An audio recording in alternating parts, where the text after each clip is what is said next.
Just see that I understand how this is working. Okay, perfect. Hi everyone, my name is Susanna Heli. Do you hear me? Good, perfect. I'm from Sweden and I'm a physiotherapist working with birth and pregnancy and psychosomatics together with midwife Lisa Svensson. We have the pleasure to both educate healthcare staff, midwives, doctors, assisting nurses, and doulas as well, and also birth preparation for becoming parents. Because as my previous speakers talk a lot, it's about confidence and how can we make the becoming parents confident and how can we also give them confidence when they don't have it. So we are really focusing on this word, but also the fact that we in Sweden can see that confidence comes sometimes from an experience, a lived experience of birth that in the end was worth it. So that is where the midwife and of course the assisting nurses comes into place, that how this method came to me. This book, Confident Birth, was first published in Sweden. It was from my own birth experience, because the method takes its first step that fear maybe can be a normal emotion. Fear is not always negative, it's an emotion.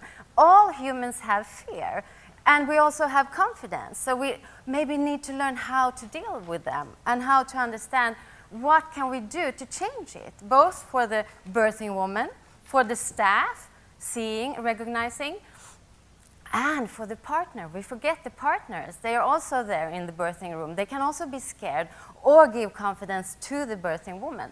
So the puzzle piece we work with, and me as a physiotherapist, Lisa as a midwife, it is this: how can we go from fear, stress, anxiety, confusion, back to confidence? Not just, okay, here is this and here is that. How can we actually actively change this? So we are today working with a birth-specific care model that is focusing on, in the birthing room, what can we do? The how, not just this is. So we take our first step in this, that for me, what midwifery is. I'm sure I'm going to be a midwife before I die. I just had to become a physiotherapist first to be able to explain this. I said, I'm going to work as a midwife before I go away from this life. So I'm looking forward for this. But for me, the midwife, the midwifery, the uniqueness of this art, because it's an art, it is that the normal, healthy birth process needs to be protected. It needs to be fully allowed to first function. And then it's two legs. We take care and protect the parts that doesn't work. But the big part, thankfully, is the normal functioning part. You agree? So this is the hard part in this era, I think. Now, when we see how the medical interventions, the medicalization of birth is taking over more and more. At the same time, we need that part. So Michel Audin, yesterday, I had the pleasure of meeting this man, 87 years old, still talking about birth with passion. I was like, wow, that's me. I want to be that when I'm 87. But he was also talking about this, how can we protect this ability and not allow this to go away also in evolution? That we also need to protect the reasons why C-sections maybe isn't the best solution, both for fear, as we talked, but also for the ability to give birth. So there's a balance going on here, and midwives are exactly the piece that's necessary and needed to protect this. So we know, the body knows how to give birth. Since 30,000 years, it's done this exactly like this. It's in there. We know this and we have it inside. So the method and the book and the teaching Lisa and I do is focusing on how can we maximize this for the woman? How can we allow the ability to, first of all, be accessible for the woman, and then, of course, help the few times something actually goes wrong. Stress and fear is one of the biggest, strongest blockers of this ability. Why? Evolutionary, fear is an emotion telling the body there can or there is danger. if you think about Stone Age, evolution, it wasn't so smart to give birth if there was danger. So it's important. The body does its job. It mobilizes. The stress system comes, takes away the oxytocin, tunnel vision. Everything is prepared to protect ourselves, to protect the baby, because we're not supposed to birth if it's dangerous. And we can sit here and talk about Stone Age, bears, war, but actually 2017, women still give birth in wars when they're fleeing from somewhere, in the forest or wherever they are on this planet, so they still need the emotion, fear telling them it's not safe. We're not supposed to birth now. Pelvic floor is lifting, muscles are tensing. This is a no, a physiological no. But today, in Sweden, we have done a lot of research that even if it's safer than ever to give birth, the feeling of fear is rising. So it's no longer the threat outside, but the body is too old. It does its job thinking that there can be a threat, protecting us, not allowing the body's ability to birth come out. But why are women scared today? What is it that we're afraid of? It can be, as the previous speaker said, a negative experience, the women we can identify. It can be many different things. But for me, I wasn't afraid at all. This is 20 years ago. My son is, I always say that, it's so strange they get so tall, you know, so big, these beautiful babies. But I wasn't afraid at all. My mother has beautiful birth stories. She looks like an angel on a movie when she's giving birth. And so this was what I had in my body. All women have done this before me. I chose my midwife. I trusted the process. Still, 2:30 in the night, I woke up for my first contraction, sat in the bed and felt, shit, what is this? You know, this was not my plan. If the body now is so natural, why no, this does not work for me. I don't want this. And I was starting to move around in the house. You recognize this body language, don't you, in contractions? My poor partner tried to soothe me and was like, don't touch me, don't touch me. He calls the midwife because he understands I can't reach her. She says, put the phone in her ear. And I'm like, I can't talk to anyone, I'm birthing here, you know. But he just pressed the phone in my ear and I hear her, hello, you have two choices, Susanna. Either you keep on doing what you're doing now and you're gonna have a hard time, or you listen to me. I was like, okay. And she, in that second, didn't explain anything. She started to change my breathing. I didn't know that I was in contractions, but you all recognize this body language. So she said, soften your breathing. Even slower. There you go. Even slower. Totally silent. Through the whole contraction, she guided me. And I landed on my feet, from chaos to my feet. And then she said, in the next contraction, get heavy. I was like, you're crazy. Heavy in this intensity, no way. But I did it, and from there, I came back. I remember it, even if it's 20 years ago, a feeling of coming back to my body, feeling my body, and suddenly having connection with the ability I thought it had, but I needed her to get there. She was my bridge, my lighthouse, my guide, and then she told my partner, keep track of her breathing, make sure she's heavy in every contraction. Okay. So we hang up, and of course birth gets stronger and stronger, and the breathing came, and he said, slow your breathing. Tension came. Get heavy. So with the help of him, I kept the focus on where to go. It didn't make birth easy. It didn't take away pain, but it helped me not to work against it and instead work with it with the help of these simple tools. So for me, the fear came from pain. I was totally unprepared to handle pain. I had taken painkillers every time I had headache. I went to the doctor if I had pain in my body and say, solve this, you know. And from there to go to trust, it's quite a far bit, you know. So here the midwife and the partner became very important puzzle pieces, because it was on the other side of birth I understood why I gave birth, not in birth. So as a physiotherapist, I also understood that the emotion fear simply tells the body we're not supposed to give birth now. It doesn't matter if it's not a bear in the hallways or a real threat, it just responds, creating a negative physiological circle where it will take over, because surviving is the human's most strongest and most important mechanism. So it will rule and take over birth. Women giving birth there in this feeling will think this was birth. But this is birth in stress and fear, not the same thing. I got the help to go to the other side. Because if you look at fear as the physiological, evolutionary, no, it's not safe to give birth, of course the body has a plan of a yes as well, connected to confidence. Because what has this emotion? It looks, so it scans the environment, there's no threat. Okay, now we go. It releases the inner ability, because now I will survive, the baby will survive, and we're safe. And trust is the key to this. Which hormone is it that takes care of birth? Oxytocin. And if you look at Kerstin Nivnes Moberg, a Swedish, very, very beautiful, amazing woman who's done research about oxytocin.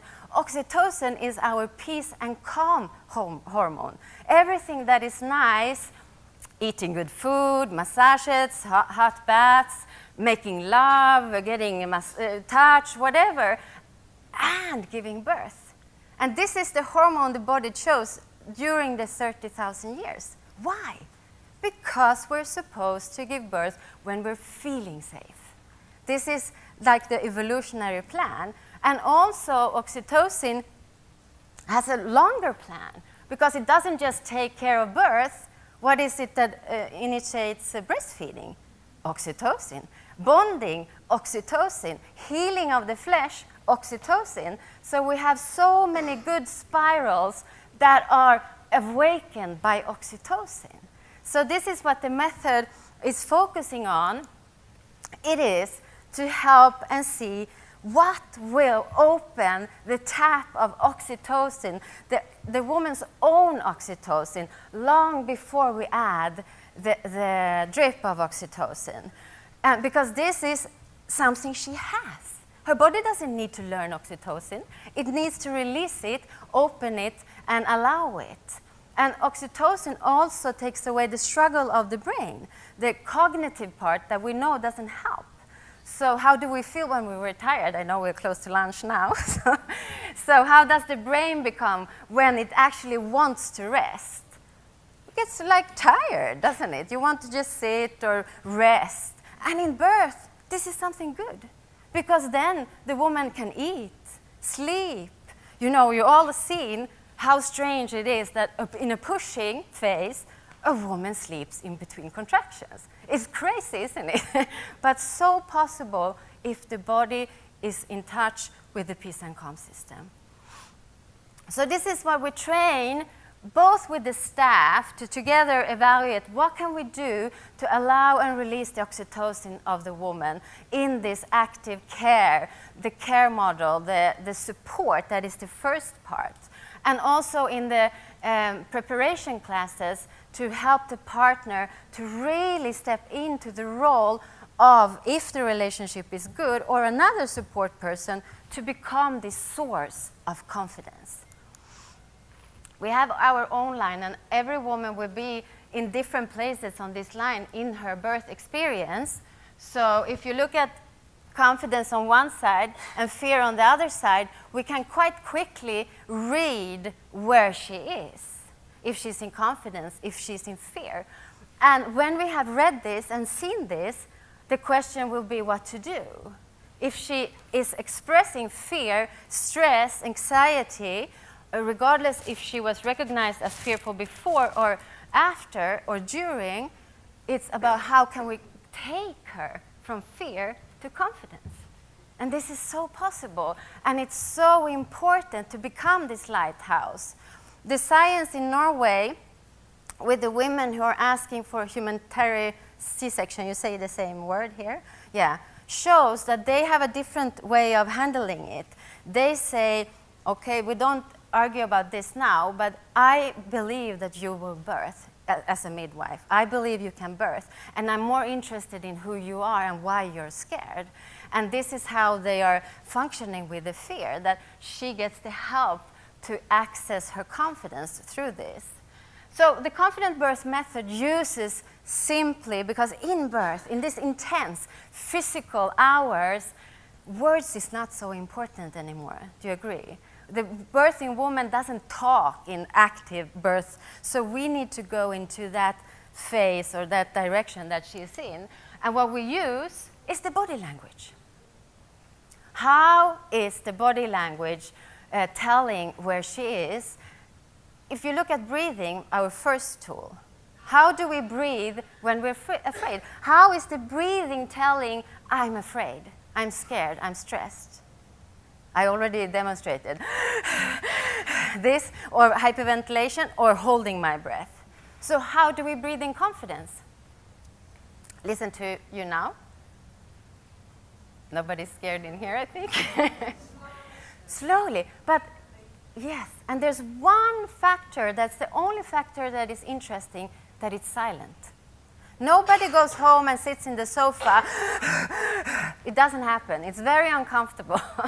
So this is our first exercise we do. We explore breathing, that for the woman to have the help support to keep the breathing slow and silent through the whole contraction. The second tool is the body, the language of the muscles. Fight or flight. I'm afraid. And what is the opposite to this? Is capitulation, to allow, to be heavy. And by this, you tell the body it's safe to allow the baby to pass. And the same with the sound. Here we have the neocortex. The sound helps the neocortex to calm down, for the thoughts of worrying, controlling, thinking to lower, and the voice and the sound takes over. And the mind, of course. Which word do a woman in fear and stress say? No, she's saying no, don't want this.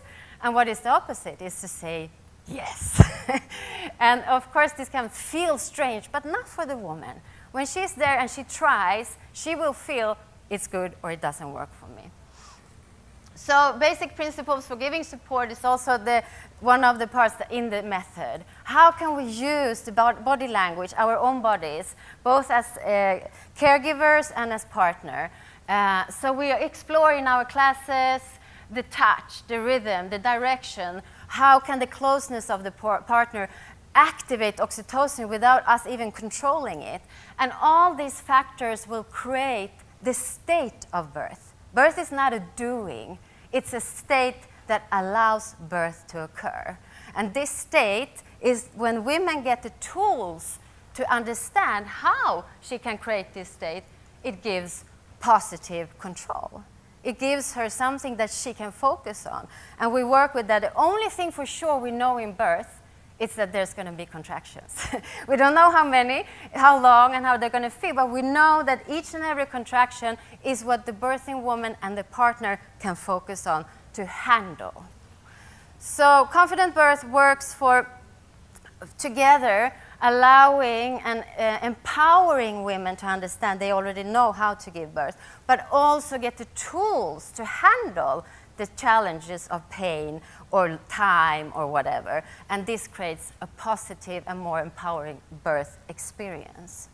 So the last word, I'm just going to say that the 4th of March on Pinter Martin, where I have my book, we're going to have a workshop lecture. If some of you are interested in coming and exploring and together sharing these tools of support with the focus of the physiological systems in birth, you're more than welcome. I will also be outside by a table where you registered with some books that I brought with me. So come and talk to me and discuss this very important topic. Thank you very much.